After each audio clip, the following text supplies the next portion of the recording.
এই চাৰিটা ব্যৱস্থা মানে যিজনে অৰ্পণ কৰিব সেইজন বাপেই হওক সেইগৰাকী আই হওক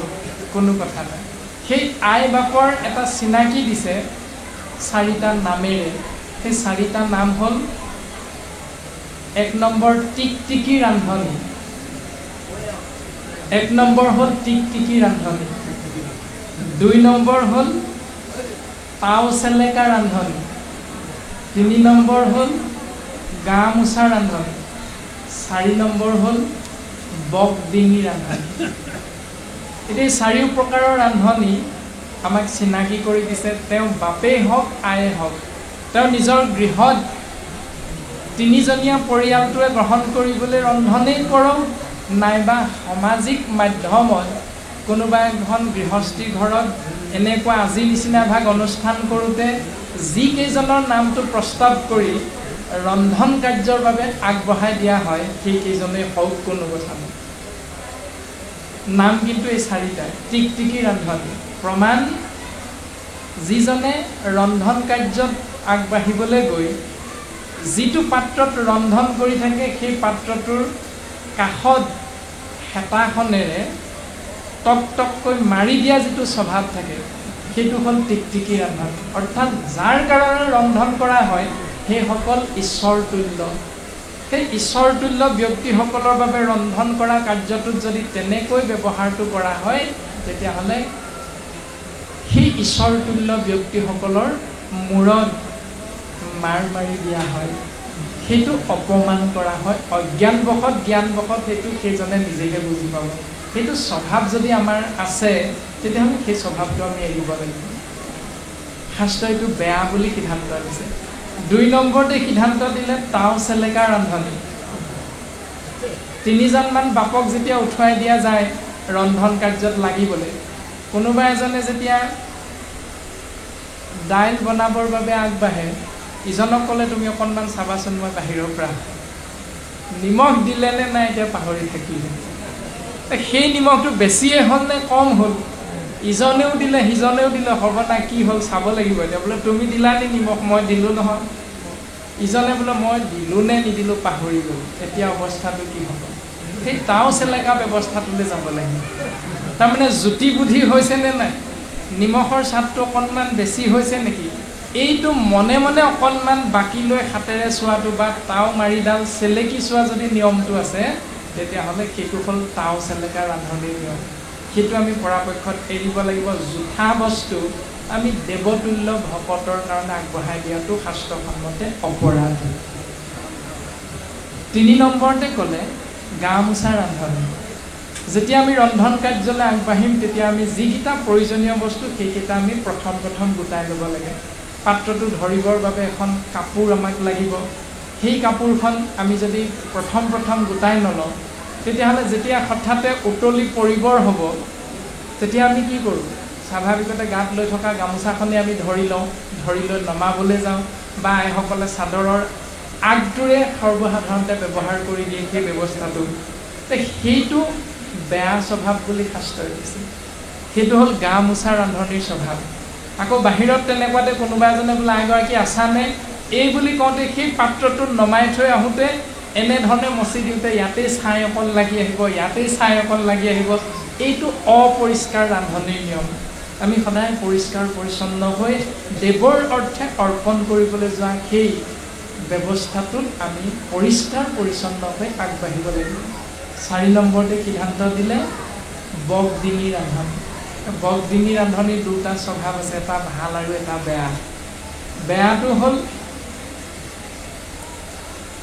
ভাজিকণৰ গোন্ধটো ঠিকে আছে এতিয়া লোভটো অকণমান সামৰিব পৰা নাই অকণমান আগতীয়াকৈ টেষ্ট কৰি চাওঁ সেই টেষ্ট কৰি চাবলৈ লওঁতে কাৰোবাৰ মাতটো শুনি হঠাৎ ইফালে সিফালে চালে দেখিলেহি আকৌ বক মানে বগলীটোৱে যেনেধৰণে ইফালে সিফালে নিজৰ আহাৰ বিচাৰি যাওঁতে মূৰটো এনেধৰণে কৰি আগলৈ আগবাঢ়ি গৈ থাকে ইফালে সিফালে চোৱা নিয়মটো যদি আছে তেনেধৰণৰ সেইটো বেয়া স্বভাৱ কিন্তু স্বাভাৱিকতে বকডিঙি ৰান্ধনী ভাল বুলি কোৱা হৈছে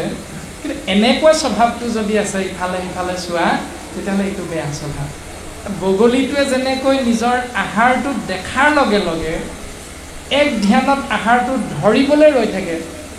আৰু এটা নিৰ্দিষ্ট সময়ত সেই আহাৰটো ধৰি ভোগ নিবাৰণৰ বাবে গ্ৰহণ কৰে। সেই যিটো ব্যৱস্থা এক ধ্যান,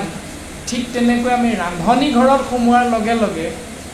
তাৰ আগলৈকে আমাৰ মানসিক চিন্তাটো যিটো আছিল সেইটো কিন্তু এৰিব লাগিব, আৰু এৰি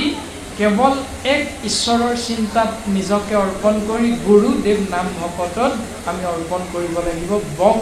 ধ্যানৰ নিচিনা কৰি। এইটো ভাল স্বভাৱ। এনেকুৱা স্বভাৱটো আমাক আশ্ৰয় কৰিবৰ বাবে শাস্ত্ৰই সুন্দৰভাৱে উপদেশ প্ৰদান কৰিছে। এইটো ব্যৱস্থাৰে আমি যদি এই সংসাৰত সৰ্বপ্ৰথম নিয়মটো পালন কৰিবলৈ চেষ্টা কৰোঁ, তেতিয়াহ'লে ঈশ্বৰ পুৰুষৰ কৃপা আমি লাহে লাহে পৰ্যায়ক্ৰমে লাভ কৰি গৈ থাকিব পাৰিম। এই ব্যৱস্থাটোৰ কথা কোৱা হৈছে জল পুষ্প ফল মূল খাদ্য দ্ৰব্য যত অন্ন আদি কৰি সবে অৰ্পিব কৃষ্ণত। লাভ কি হ'ব তেতিয়া? তেবে গৃহ ধৰ্মে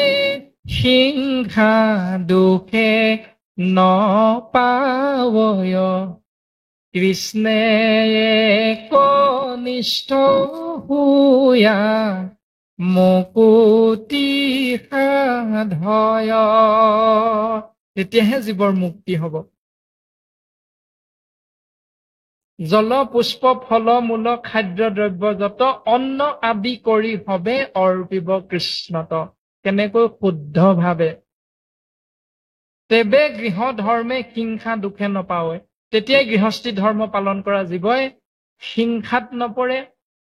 অপৰাধত নপৰে, ঈশ্বৰৰ দুখী নহয়, আৰু কৃষ্ণে একনিষ্ঠ হোৱা জীৱাত্মা পৰমাত্মাৰ লগত মিলিত হৈ পৰম মুক্তিৰ পাত্ৰ হৈ যাব। এই সিদ্ধান্তটো আমাক শাস্ত্ৰই সুন্দৰভাৱে দিছে। আৰু বৰ্তমান পদে আমাক ক'লে এনে এনে উত্তম ধৰ্ম পৃথুৰাজাই কৈ আছে, আৰু পৃথুৰাজাই কোৱা এই উত্তম ধৰ্ম উপদেশ যিবা কহে, যিজনে কয় তেওঁ ঈশ্বৰৰ কৃপা পায়। যিবা শুনে, যিজনে শুনি থাকে তেওঁ ঈশ্বৰৰ কৃপা ধন্য হয়। যিবা আনন্দিতই কথাখিনি শুনি শুনি যিজন আনন্দিত হৈ থাকে তেওঁ ঈশ্বৰৰ কৃপা লাভ কৰিব পাৰে।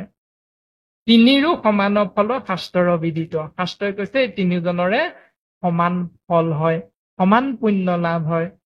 এৰামে যদি বোলা নুহিতো শাস্ত্ৰৰ সন্মত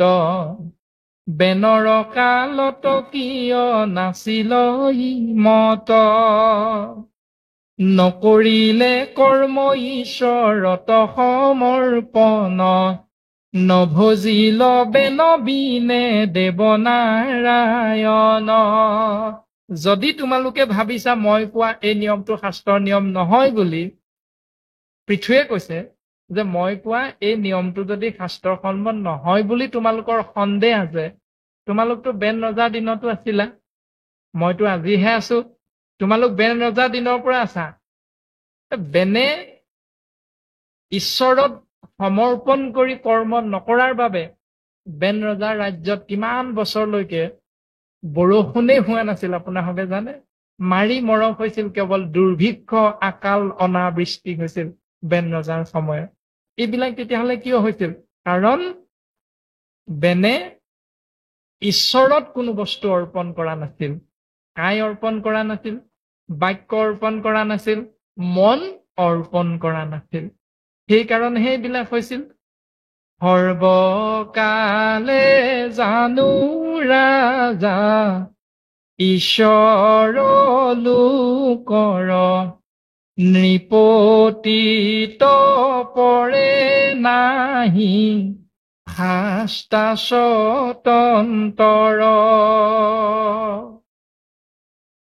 বেন নৃপতিৰ ইটো সন্মত পূৰ্বৰ এবে কেন ভিন্ন শাস্তা দেখুৱালো কৰ। সৰ্বকালে অৰ্থাৎ সকলো সময়তে তোমালোকে জানা আশ্ৰিত প্ৰজাৰ ওপৰত ৰজাই হল ঈশ্বৰতুল্য পিতৃতুল্য আৰু নৃপতিত পৰে নাহি শাস্তা স্বতন্ত্ৰ এজন ৰজাৰ বাহিৰে প্ৰজাক শাসন কৰিব পৰা স্বতন্ত্ৰ দ্বিতীয় এজন নাই বেন নৃপতিৰ ইটো সন্মত পূৰ্বৰ বেন ৰজা হৈ থাকোঁতেও এইটো পূৰ্বৰ নিয়ম চলি আছিল এবে কেন ভিন্ন শাস্তা দেখুওৱা লোকৰ তোমালোকে হয়তো ভাবিছা এতিয়া পৃথু নামৰ এই হৰিধাৰী জীৱই তোমালোকক প্ৰজা হিচাপে পালন কৰিবলৈ গৈ এইটো আকৌ বেলেগ নিয়ম কিয় দেখুৱাইছে এনেকুৱা এটা চিন্তা হয়তো তোমালোকৰ মনলৈ আহি গৈছে সেই প্ৰজাবৰ্গ এই ৰামে ইহাৰ উত্তৰ তেবে শুনা সৰ্বলোক চিত্ত স্থিৰ কৰি পাছে মনে গুণিও ক ইয়াৰ উত্তৰটো তোমালোকক মই কম সেই সমস্ত জনা প্ৰজাবৰ্গ তোমালোকে চিত্ত স্থিৰ কৰি মনেৰে তোমালোকে সাৱধান হৈ চিন্তা কৰিবলৈ শুনিবলৈ চেষ্টা কৰা যদি নহি কন্ত হৰি ত্ৰৈলোক্য ঈশ্বৰ তেবে কেন বিচিত্ৰ প্ৰপঞ্চ সংসাৰ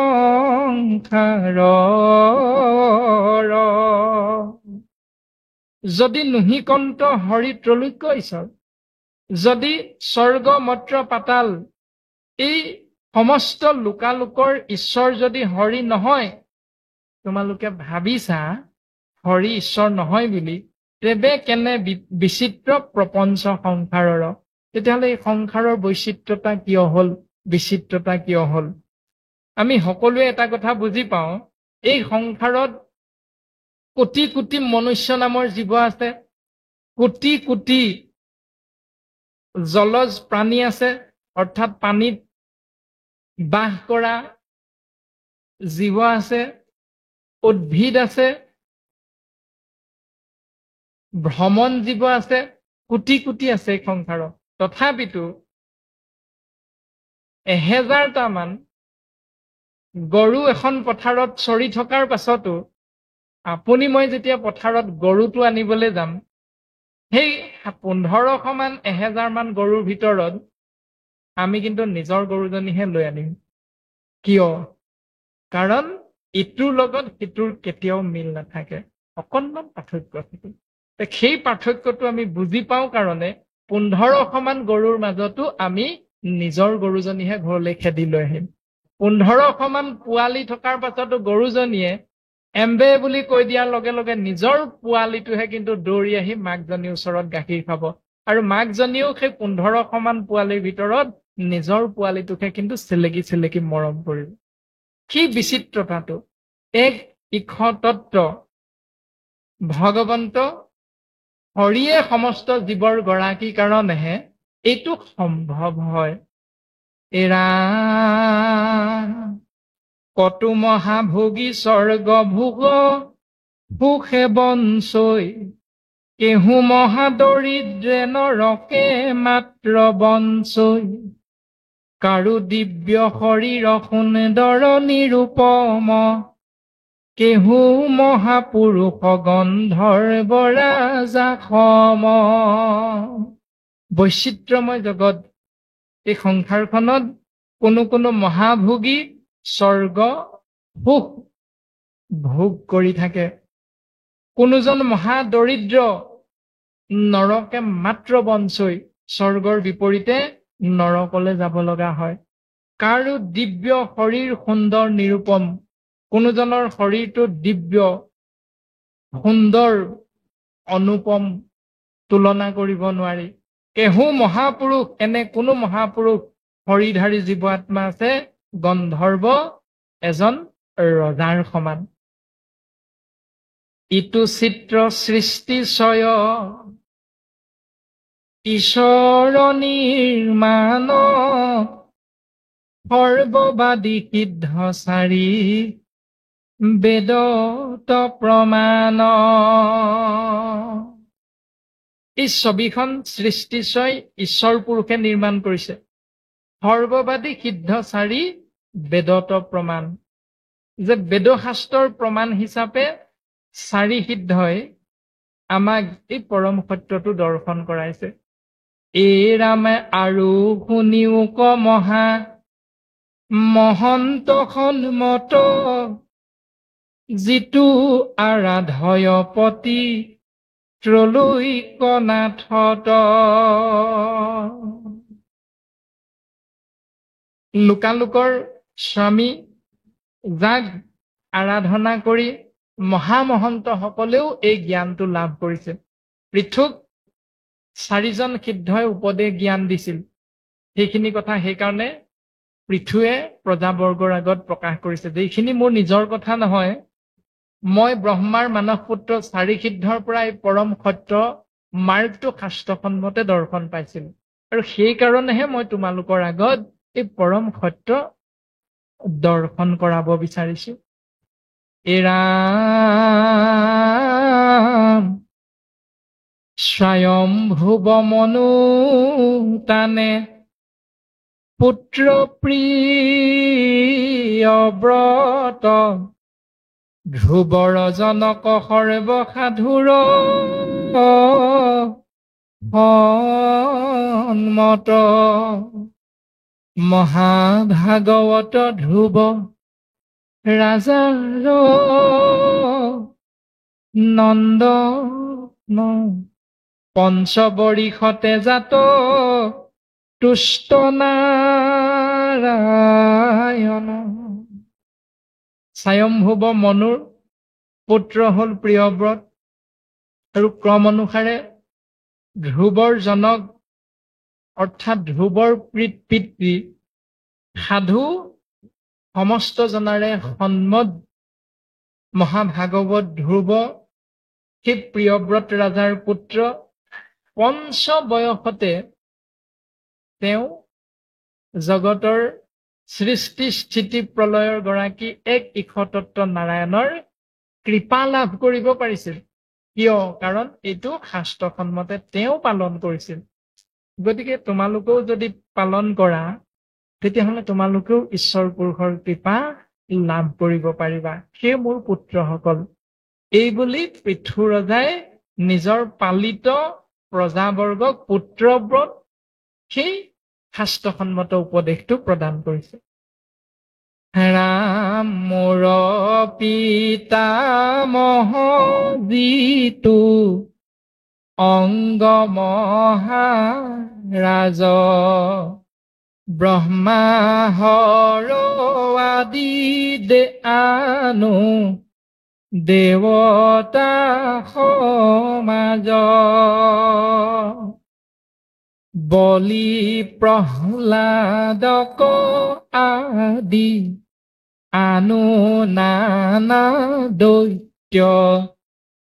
নভজে ঈশ্বৰ হেন নাহি কেহু কৈত। মোৰ পিতামহ যিটো অংগ মহাৰাজ, ব্ৰহ্মা হৰ আদিকে ধৰি আৰু দেৱতা সমাজ, বলি প্ৰহ্লাদকে ধৰি আনো দৈত্যসকল, নভজে ঈশ্বৰৰ হেন নাহি কেহু কৈত। সেইজন মহাহৰি ঈশ্বৰ কৃষ্ণদেৱক চিন্তা নকৰা এই সংসাৰত অন্য কোনো এজন নাই। গতিকে পূৰ্বজসকলেও জগতৰ সৰ্বনিয়ন্তা ঈশ্বৰ কৃষ্ণক চিন্তা কৰি সংসাৰৰ পৰা ক্ৰম অনুসাৰে পৰম পদ লাভ কৰি গুচি গৈছে, আৰু তোমৰা হবেও এই শাস্ত্ৰসন্মত নিয়মটো পালন কৰি এই সংসাৰত থাকি আৰু এই সংসাৰৰ পৰা গুচি যোৱাৰ লগে লগে ইহকাল পৰকাল দুইটি সময়তে পৰম পুৰুষ প্ৰভু ভগৱন্ত ঈশ্বৰ কৃষ্ণৰ কৃপা ধন্য হব পাৰিবা। ৰাম অনুজত চৰাচৰ গন্ধৰ্ব কিন্নৰ, এসমবাৰো মতে হৰি আচন্ত ঈশ্বৰ তেন্তে কৰ্ম ফলদাতা হবে জগতৰ